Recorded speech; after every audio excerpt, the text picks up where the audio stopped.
Grogan. Senator Little. Thank you. I rise today to highlight the epidemic domestic and family violence, and first and foremost I encourage victims, survivors, witnesses and perpetrators to seek help and to do so early. Physical and mental abuse, coercive control, sexual violence are not easy subjects to talk about, but it's important for us to become more comfortable starting a conversation about these things. On average, one woman a week is killed by a partner or former partner. On Monday, a Perth mother of 2 died allegedly at the hands of her partner. While this parliament was on its winter break, while we were away, another 9 lives were lost. 5th of July, a young mother of 3 was found dead inside her former partner's South Sydney home. 6th of July, a 46-year-old woman died with stab wounds to her back in a Northern Territory remote community. 11th of July, a woman killed in Sydney's Rooty Hill. 15th of July, a 47-year-old woman dead from a blunt weapon at a bush camp near Alice Springs. 15th of July, in my home state of South Australia, a woman shot, another wounded. 21 of July, 3 counts of murder, including a domestic violence charge following a multi-car crash in Queensland. 26 July, in Perth, a woman shot dead outside her home. There have already been 39 Australian women killed and 9 children lost this year. In many of these cases, the trial process is underway. In South Australia, 40% of homicides are family and domestic violence related. Yes, you are more likely to be murdered by someone you know, not a stranger.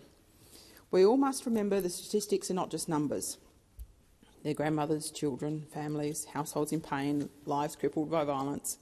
The effects last long after the violence is perpetrated. As Shadow Minister for Child Protection and the Prevention of Family Violence, I make this urgent plea for the Albanese Government to do more in prevention, especially if you wish to end violence in a generation, a defining statement in your 10-year national plan to end violence against women and their children. Labor Senator Jess Walsh in this chamber in February said, "We promised before the election that we would make women's safety a national priority, and we have." But that's not what I'm hearing or seeing, and I talk to those people working on the front lines. Where are the 33 5-year action plans which were due for release early 2023? And where is the dedicated Aboriginal and Torres Strait Islander action plan? Terrific to see the family violence leave recently coming into effect, and I look forward to seeing the impact it has for those escaping violence. But again, prevention is what the sector needs, and it's what families need. The Albanese Government needs to stop telling us what is going on and start doing the action. Their promise of 500 frontline workers has not been delivered, not a single new worker. And what about those promised positions? We've been told the actual amount of funding only allows, in some places, for entry-level roles like cleaning, driving and reception. They need skilled professional workers to work through complex issues. 279,000 women, 39% of the population in South Australia, have experienced sexual or physical violence, and there's been a 10% increase in domestic violence. In the NT, the increase is a staggering 26%.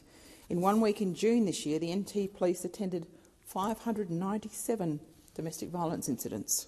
Another state gripped by family violence is Western Australia. From July to March, there were 25,116 offences. That's 1 report every 12 minutes. In every state and territory, there's a similar story. All report increases in family violence. The statistics illustrate just how dire the urgent need for action is.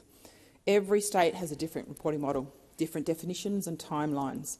The National Transparent Data System with all states supplying information is missing.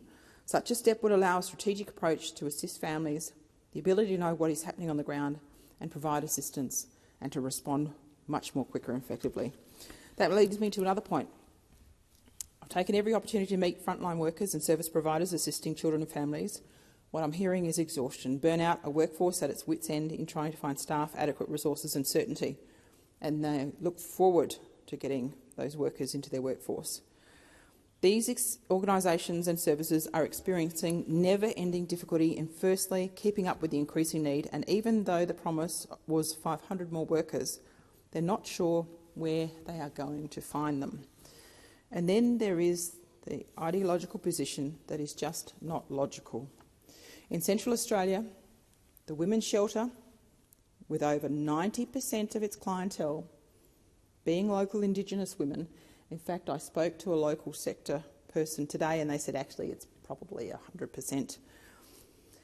It's not even been actively engaged in conversation in relation to the emergency money. Yes, the $250 million for community safety that was rushed into Central Australia It would seem because they're not an Aboriginal community-controlled organisation. It's not logical, it's ideological.